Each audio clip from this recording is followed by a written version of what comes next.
मनसेच्या तक्रारीनंतर गायत्री परिवार ट्रस्ट द्वारा संचालित 623 क्रमांकाच्या लेआउटवर जिल्हाधिकाऱ्यांनी मोठी कारवाई केली आहे। हे लेआउट अनधिकृत असल्याने सर्व आर्थिक व्यवहार थांबवण्याचे आदेश देण्यात आले आहेत। मनसेचे जिल्हाध्यक्ष देवा शिवरामवार व अनिल हमदापुरे यांनी या प्रकरणात जिल्हाधिकाऱ्यांकडे तक्रार दाखल केली होती। यावर उपविभागीय अधिकारी देशपांडे यांच्या दालनात सुनावणी झाली। या सुनावणीत स्पष्ट करण्यात आले की संचालक मंडळ बोगस आहे, ट्रस्टकडे मूलभूत सुविधा नाहीत, पावत्या बनावट स्वरूपात दिल्या जात आहेत, धर्मदाय आयुक्तांकडे कोणतीही नोंद नाही।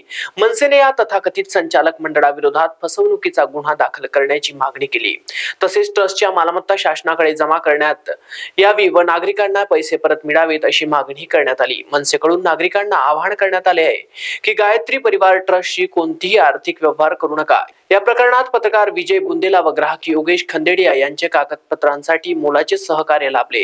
सदर प्रकरणात गायत्री परिवार ट्रस्टच्या मालमत्ता शासन जमा करण्याची मागणी तसेच संबंधित लेआउट रद्द करून त्यातील सर्व ग्राहकांना आजच्या बाजारभावाप्रमाणे फ्लॅटची रक्कम परत करण्याची मागणी मनसेच्या वतीने या प्रसंगी जिल्हाध्यक्ष देवा शिवरामवार, अनिल हमदापुरे यांनी केली असून यवतमाळ जिल्ह्यातील सर्व जनतेने गायत्री परिवार ट्रस्ट या संस्थेची कोणतीही आर्थिक व्यवहार करू नये असे आवाहन मनसेच्या वतीने करण्यात आले।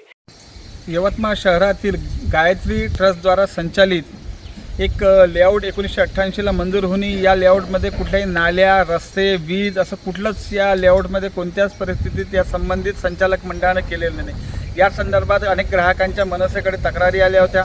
त्या अनुषंगाने मनसेने यामध्ये जिल्हाधिकारी आणि उपविभागीय अधिकारी यांना निवेदन देऊन यावर कारवाईची मागणी केली होती। त्या अनुषंगानं उपविभागीय अधिकारी देशपांडे यांच्या दालनामध्ये सुनावणी होईल। यामध्ये गायत्री ट्रस्टचे जे संचालक मंडळ आहे ते संचालक मंडळच धर्मदाय आयुक्ताकडे रजिस्टर नाही असा धक्कादायक माहिती मनसेला प्राप्त झाली।